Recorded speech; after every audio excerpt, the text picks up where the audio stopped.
It's the Wilk Report. I'm Michael Wilk coming to you from Cleveland, Ohio. And if you're noticing a much better frame rate and video quality, well, that's because someone was kind enough to donate a used Logitech ProStream webcam, the C920. Thank you very much. You know who you are. I will certainly live up to the high standards I've promised, I assure you. Might not happen right away, but it will happen. It has been a while since my last video. What can I say? Life has gotten busy. I've started a new job a few weeks ago. It's a 9 to 5 Monday through Friday gig.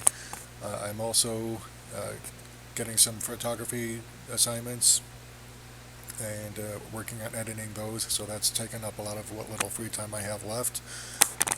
Also going through some stuff with my health right now. Last week one of my teeth got broken and it has to be replaced, unfortunately. So I had a visit with the dentist today. They were supposed to extract it. They had numbed it. Unfortunately there were some problems, so I'm going to have to be knocked out. Unfortunately they do not have a working printer right now, so they can't print up the paperwork for me to sign, and it's all a comedy of errors right now, but we'll see what happens. I've got another appointment on the 31st to work on my cavities, and we'll see what happens with the tooth extraction and dental implant. So yeah, on to the news. It has been a month since Jodie Whittaker was announced as the 13th Doctor, and it has obviously caused a lot of controversy because she is a woman. Now, a lot of people are criticizing this as pandering to identity. I can't speak today, Novocaine. But yeah, it's identity politics and BBC pandering to it. That is a criticism that a lot of people have been leveling. And to an extent, I have to agree that the BBC, and particularly Stephen Moffat, were pandering to identity politics. They wanted to cast a woman simply because they wanted to cast a woman, not because they felt that a woman was right for the role.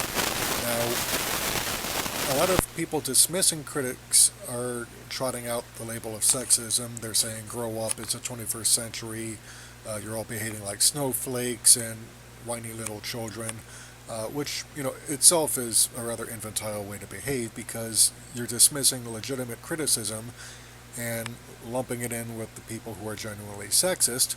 So basically, you end up crying wolf, and that way when genuine sexism does pop up, no one believes you when you call it out, because you've abused the label to ridicule people who had legitimate issues. So I think, a lot of people on both sides are behaving rather immature about this, but mostly the people who supported this casting decision. The ones who've been critical, which does include a number of women, I think they're making a lot of good points, and it's unfair to them to kind of lump them in with the people who are generally being assholes about it.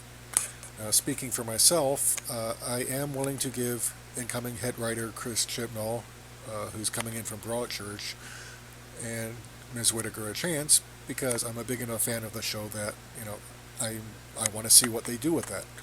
I do hope that they are wise enough to avoid the temptation to pander to identity politics. Don't go for the girl power jokes. Don't try to be the woman doctor. Just be the doctor and let the chips fall where they may. One thing that has been pointed out by supporters of the casting decision is that Doctor Who co-creator Sidney Newman wanted to cast a woman back in the 80s, and so we should all shut up. Well, it is true that he wanted to cast a woman in the 80s, but for very different reasons, and those reasons are that he felt the show had become stagnant, and, because it had been going on for a couple of decades by that point, and he wanted to do something different, explore different facets of the Doctor's alien physiology and culture, and, so that was a legitimate creative decision. The BBC obviously did not agree. They decided they wanted to stick with a man, and the rest is history. But the same uh, cynicism behind BBC's casting of Whittaker uh, also has to do with age discrimination too, because they rather unfairly blamed Peter Capaldi, who's the departing 12th Doctor, for bringing ratings down. And this is kind of bullshit because, first of all, it's not Peter Capaldi's age. He did not alienate the audience by being older. Uh, Keep in mind that when the show started way back in 1963, it was with the 55-year-old William Hartnell, who, because of his health, looked 70. People had no problem with an older man playing the Doctor back then. They had no problem with John Pertwee, who was in his late 40s, early 50s, I believe, when he was cast. So, this whole idea that uh, Peter Capaldi was alienating younger viewers is just complete nonsense. No, it was bad writing by Stephen Moffat and his team. Because they've only really had a limited bag of writing tricks, and they used them all up within a couple of seasons. And ever since really Series 7, it's been pretty much downhill from there. And in addition to that, the BBC screwed up by taking the show for granted and not airing it throughout the entirety of 2016 except for the Christmas special. So it's kind of hard to generate enthusiasm for a show that's not being broadcast. So how can you blame Peter Capaldi, who is an incredibly talented actor, for bringing ratings down? No, it's the writing and it's the scheduling that hurt the ratings. And they really weren't even hurt all that much because, people put up with Moffat for 7 years and obviously he burned his bridges, so, he's stepping down while he doesn't get fired. That's basically what's been going on, And, people have been saying that Moffat had nothing to do with this casting. Well, it is true that Chris Chibnall had final say in casting Jodie Whittaker specifically, but Moffat is lying when he says that he wasn't behind the casting of a woman. No, he was. He was pushing it from 2011. In the episode The Doctor's Wife, way back in Series 6, Matt Smith, playing the 11th Doctor, made reference to another Time Lord having once been a woman. Series 8 in 2014, we had Michelle Gomez, again another incredibly talented actress, come in as a female version of the Master right up until this year. And in 2015, for Series 9, we had the character of the General from The Day of the Doctor regenerate back into a woman after apparently spending one regeneration as a man. So Moffat has been pushing for a woman for quite a number of years now, and so people who say that he had nothing to do with this, they're either lying or they're misinformed or they're woefully blind, one of the three. But what's done is done. Like I said, I hope Chibnall and Whittaker are wise enough to avoid playing to identity politics. If you want to learn a few lessons as to why this is important, compare two shows from the 1990s that cast women in the lead roles with different results. Now, one was Star Trek Voyager. It cast Kate Mulgrew as Captain Catherine Janeway, and this actually was in keeping with Gene Roddenberry's vision of the future, which postulated that humanity had grown out of discrimination in all forms, whether it's racism, sexism, religious bigotry, sexual orientation.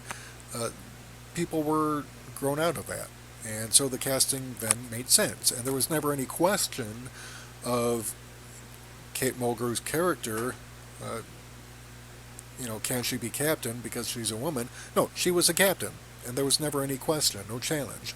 And, that was great, and Voyager lasted for 7 seasons. Okay, so, if they're smart, they'll follow that example, but if they're not smart, and I get a very bad feeling that the BBC and Moffat have not been smart, because they seem to be following the same path that the producers of Highlander took back in the 90s for its final season in 1997, which was only half as long as it normally was because they didn't have the budget for it. But they spent half the season bringing in various guest leads, women all, to be in a possible spin-off, which was planned for right after the show ended. And none of them really worked. They never resonated with fans because, how do you build with so many different guest leads? You should have stuck with one and fleshed her out more, and then you could have, brought her in for the spin-off, but they never did. And the reason they did this was because they didn't have the confidence in their own audience to accept a woman in the lead. And so what ended up happening was that the cast Highlander series regular Elizabeth Ward Grayson to reprise her character Amanda in the spin-off, and the writing was bad. The acting for the most part was bad, except for Ms. Grayson, who did as well as she could with what she had to work with. But there was just no saving the show because the writing team and the actors, they just never put in the effort needed to make the show work. So plus Amanda underwent some changes in character that, again, audiences just did not resonate well with. Okay, so people know when they're being insulted, and they won't put up with it. So Highlander The Raven only lasted one season, and then it got canceled. I don't think that's going to happen to Doctor Who, but I do worry that if Chibnall and Whittaker go the route of having her play the woman doctor, fans will reject it, and she'll be out after one season, and then it'll be a long time again, if ever, before they bring another woman on board, because you pretty much screwed it all up. But I will give the show a chance. I'm a big enough fan that I'm not going to let this ruin it for me. After 7 seasons of Moffat pretty much wrecking continuity and series canon, I'm ready for a change, and I want to see where Chibnall takes it. He's known for character-driven story arcs. He's not like Moffat in that he doesn't promise more than he's able to deliver. So, I'm curious. I want to see where this goes. So if you're one of those critics who is genuinely sexist, if you think that you're going to stop watching simply because they cast a woman, well then, yeah, you're kind of proving what the supporters of identity politics have been saying all along, is that you're motivated by this notion of women somehow not being appropriate or inferior to male actors. And so, don't give them that ammunition. And frankly, if you're going to be sexist, well, guess what? We don't give a shit if you stop watching, because you're not a large enough demographic that we need to worry. But the people who have genuine concerns about where the show is going,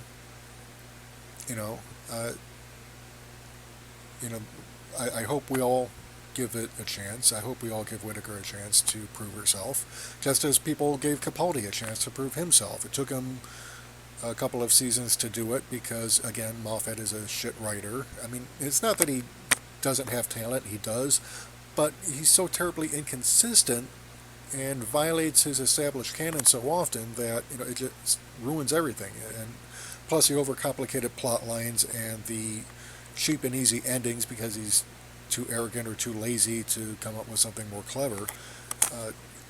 That's really what hurt the show. So, and that's really, I think, at this point, what's going to end it, is if the BBC continues to be complacent in the scheduling and if the writing continues to be poor. But, like I said, Chibnall, from what I understand, he's got a good reputation as a writer, so we'll see what happens. Alright, so enough of my rambling. Time for me to get going. Let me know what you think in the comments. Take care. Good night. I'm out.